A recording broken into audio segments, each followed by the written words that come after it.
भारत का कांग्रेसी वामपंथी इकोसिस्टम अक्सर चिंताग्रस्त रहता है कि नरेंद्र मोदी ने देश को दो खेमों में बांट दिया। 2014 के बाद देश हिंदू मुसलमान में बंट गया। उससे पहले यह एक साथ था। भाईचारा ऐसा था कि पूरा विश्व हमारा उदाहरण देता था, हमारे नाम की कस्में खाता था। गंगा जमुना का मिक्स शरबत हमने छक कर पी लिया था। हमारे पेट भरे हुए थे, मन शांत था और हृदय तृप्त। जबकि विडंबना यह है कि भारत मोदी के जन्म से पहले ही बट चुका था। 1947 में मिली तथाकथित आजादी के साथ ही दो फाड़ हुआ। ऐसी कत्लोगारत मची कि नोहाखाली से लाहौर, कराची हिंदुओं के खून से लाल हो गए। लाखों लाख जाने गईं, करोड़ों लोग विस्थापित हो गए, अपने पुरखों की धरती से उखड़ गए।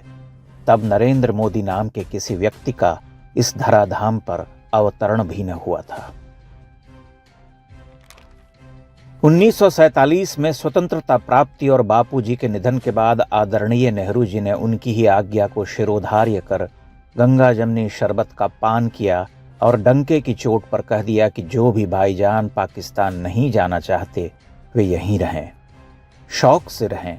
यह देश उनका भी है, बल्कि उनका ही है। भाईजान रह गए, जो उधर थे वे भी येन केन प्रकारेण घुसने का प्रयास करते रहे।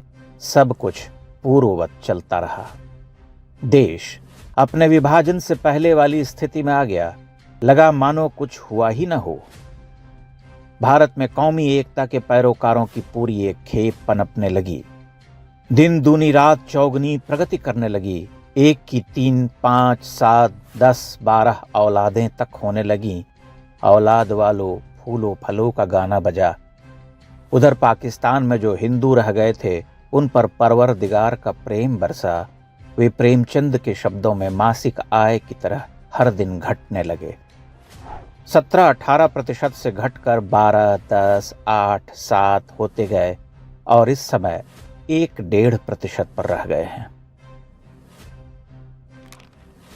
भारत में रहने वाले ईमान वालों ने अपनी आबादी का एक्सेलरेटर बढ़ाया। हसरतें तो उनकी हमेशा बुलंद रहीं। धीरे धीरे उन्होंने पाकिस्तान का ऑपरेशन 2 चलाना शुरू किया। कश्मीर से हिंदू भगाए गए। वैसे भी धरती के जन्नत में हिंदुओं का क्या काम था, वहां तो केवल अल्लाह के प्यारे बंदे ही रह सकते हैं। 1990 में नरेंद्र मोदी को संघ के कुछ लोग जानते थे, भाजपा के कुछ बड़े नेता भी परिचित थे। यही उनकी हैसियत थी। ईमान वाले देश के अलग अलग हिस्सों में अपने कार्यक्रम के साथ आगे बढ़ते रहे। उत्तर प्रदेश, बंगाल, केरल समेत अनेक राज्यों में एजेंडा आगे चला।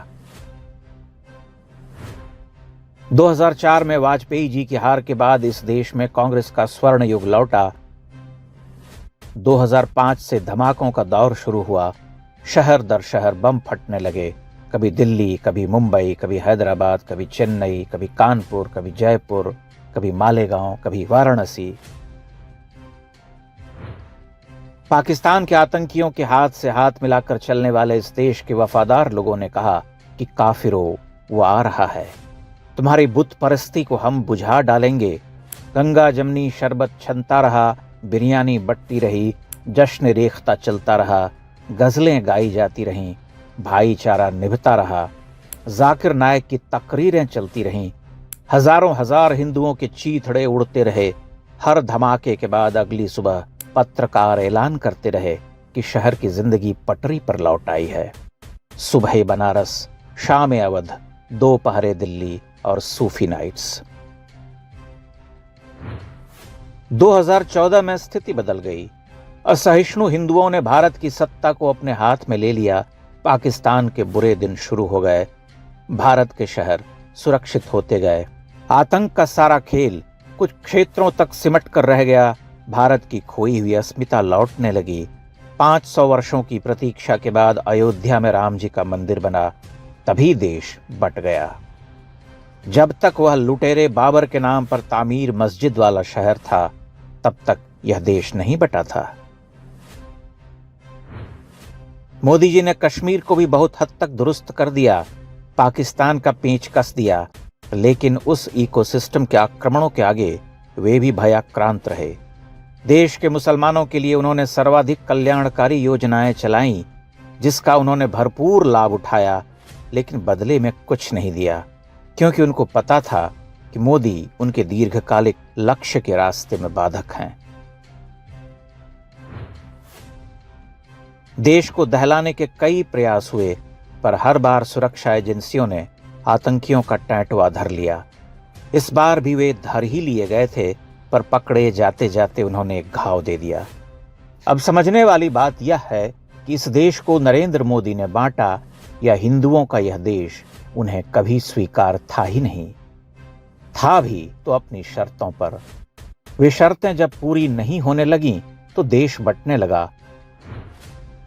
अयोध्या में राम जी का मंदिर बना, कश्मीर से धारा 370 हटाई गई और पाकिस्तानी आतंकी हमले बंद हो गए तो देश बंट गया।